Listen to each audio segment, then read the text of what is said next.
What's going on, guys? So I've got like 15 minutes, so we're gonna do a quick video on how if you own a digital marketing agency, what can you sell to your clients that are in local business? Now, on this episode, things that way, I'm pretty excited actually, because here's the thing. If there's any type of crisis in the world, right, the only thing harder than selling in a crisis is selling digital marketing for a phone book company, which is what I did at the Yellow Pages and did really well at the Yellow Pages. So I'm going to fill you in on some of the little positioning tricks that you can use if you're selling digital marketing to local businesses. That works because it makes you sound different and it still suits the scenario of whatever crisis, where depending on when you're watching this video, this is the time of COVID-19 where everybody's stuck in their houses,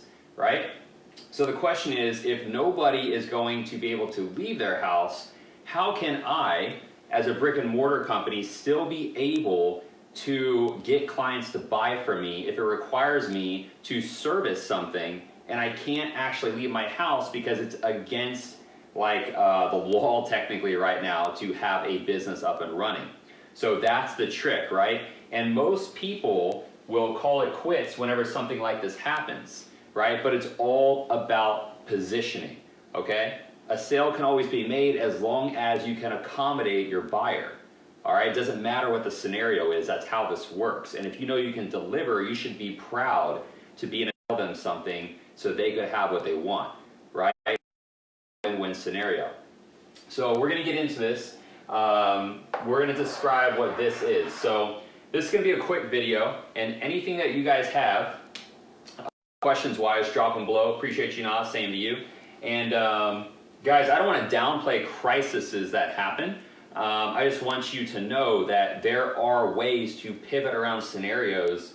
This way you could make the best possible scenario for both you and your buyer, because this will probably sound like common sense, but when you stop selling things, you stop making money.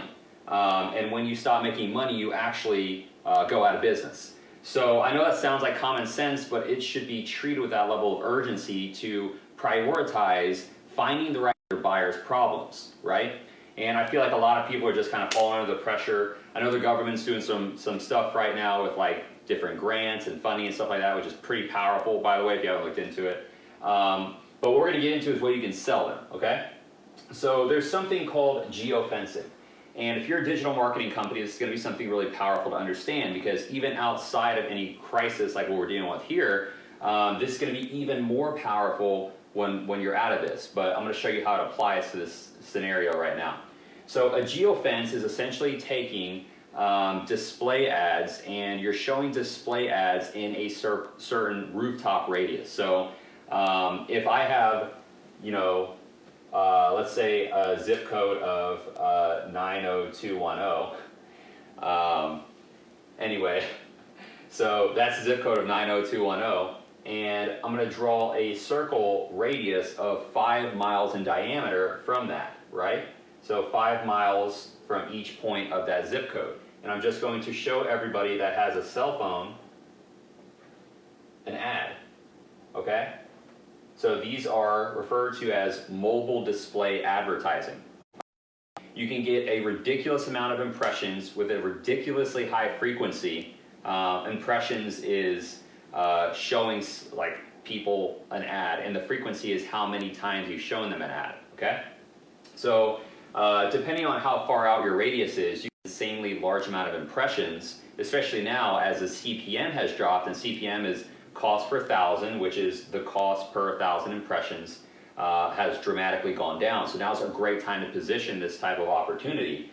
So because your ad of whatever you create is going to be a call to action to go to the website. Here's the thing, and again, this might seem like common sense, but for some reason, you know, the majority of the world isn't looking at it the way that I'm going to explain it to you right now, which is what's making things difficult for a lot of people.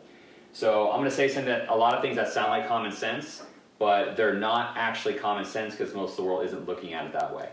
But everyone's stuck at home and they're looking at their electronic devices, okay? So the question is, how do I get there and what do I do? So they're on TV. If you notice, if you guys are still watching TV, which I'm sure you are, right? There are a lot of commercials still playing. So people on your computer and you're watching YouTube, you're still going to see ads in between the music videos. People are still showing ads. If you're on your cell phone, right, and you're on certain apps, well, ads are going to pop up, right? Doesn't matter what ad you're on. You could be on the weather app. You could be on any type of app. There's going to be ads that pop up, okay? So the question is, if I'm a service-based business, right, because remember, you're the digital marketing company looking to sell this, what I'm going to show you to a service-based business. I'm going to show you different ways to position it outside of COVID-19 as well as inside of COVID-19. So if you're a service-based business, the first thing you want to do is still sell whatever your main offer is. So you're going to show that offer here, get people interested after they're able to leave the house, okay? Because there's yard work that's going to have to be done. There's remodeling that's going to have to be done in the house.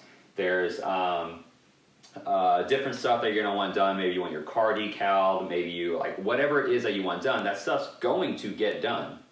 It's just a matter of, like, when, right? So the trick right now is to make sure that you could have this ad go to some type of video.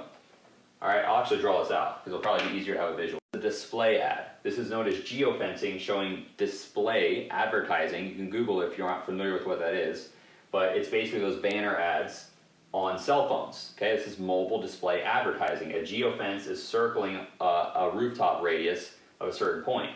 So whenever people see this ad, you're just going to simply send them to a page that has a video, really cool video, and it's just informative on whatever the thing is that the ad is showing, right?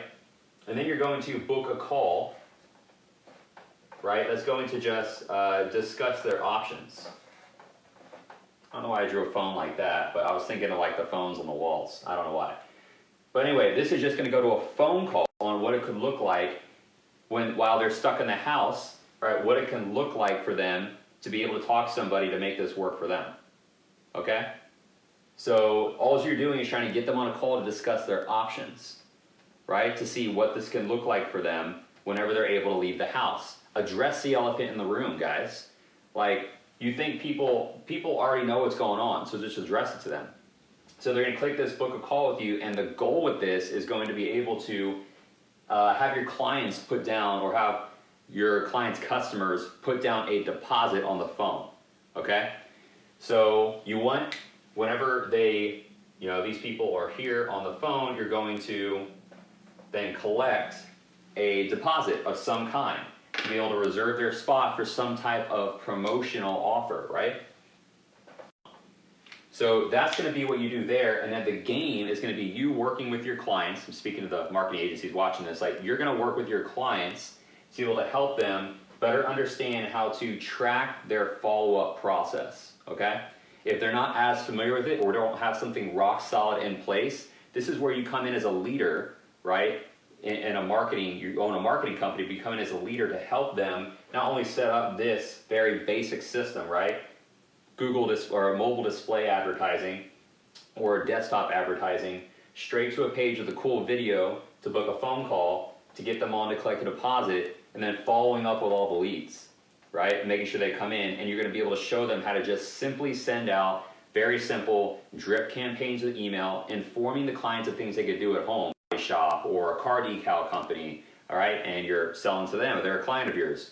Like, maybe showing them what they can do to their car, right? Oh, you can do this interior, or you can clean your car doing this, or you can do this with the rims, or you can do this with this, or this polishes your car better with this kind of wax, like whatever. Send them informative emails, okay? Same thing if you own a home remodeling company and you schedule a phone call to book, and you get them to put a deposit down for this special promotion. If they decide they want to buy whenever you do the tour in the house, fully refundable deposit, by the way. You just have to make sure that you meet the refundable deposit. So this way the client can come in, or you can go to the client, and then you can take a look at the house when this is all said and done, right? When this whole COVID crisis is over, okay? So that's going to be how you're able to start collecting money right now. All right, if you're a digital marketing agency selling to a service-based business, get them on the phone, collect a deposit, schedule the appointment for you to come out, and if they don't want to redeem this special offer, you can make this a non-refundable deposit, but it still gives you the chance to get in there before somebody else sells them.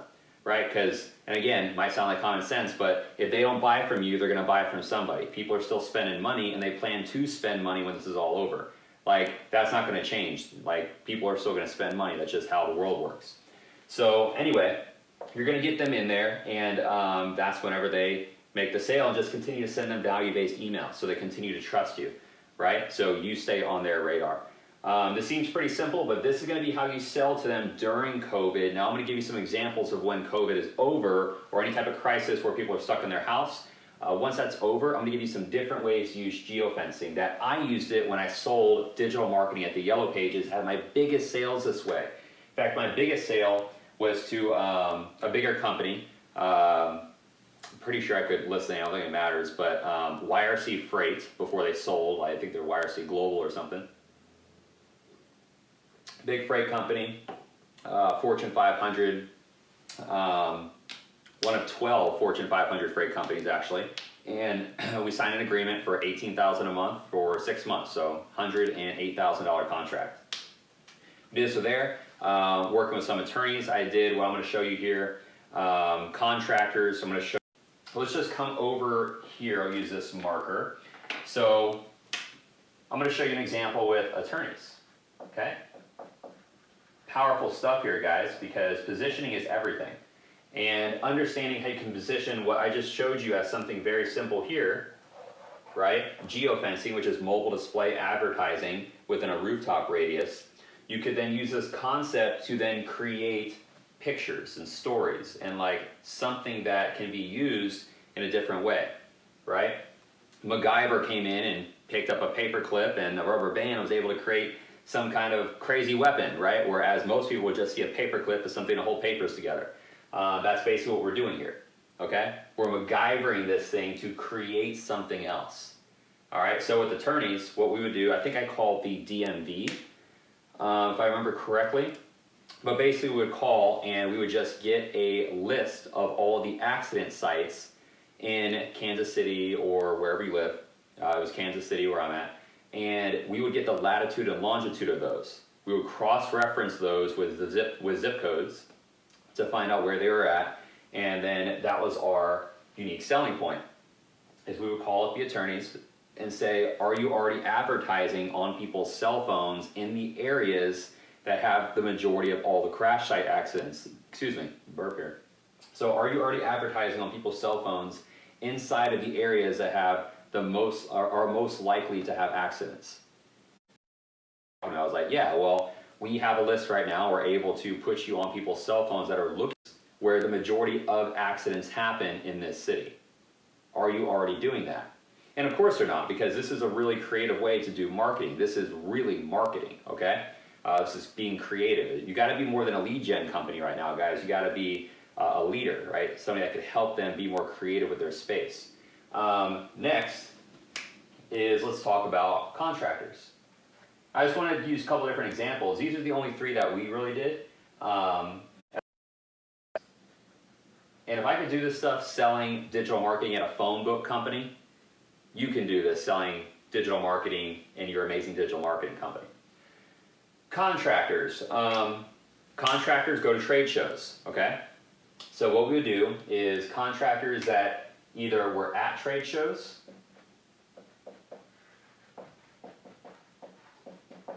mind-boggling to me. This is real, this is some real marketing, right? Now granted, I never put together campaigns, but I knew what I could do with the technology, so I would sell it. So they're either at the trade show or they are not at the trade show.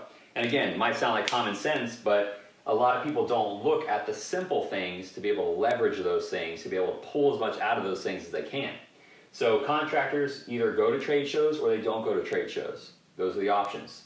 So if they do go to the trade shows, then you want to be able to use geofence advertising to be able to put an ad on their phone if they're looking at their phone while they're at the trade show, regardless of the app that they're on, right? Make sure you have a good audience network that you're using. I know at the time we used Verve.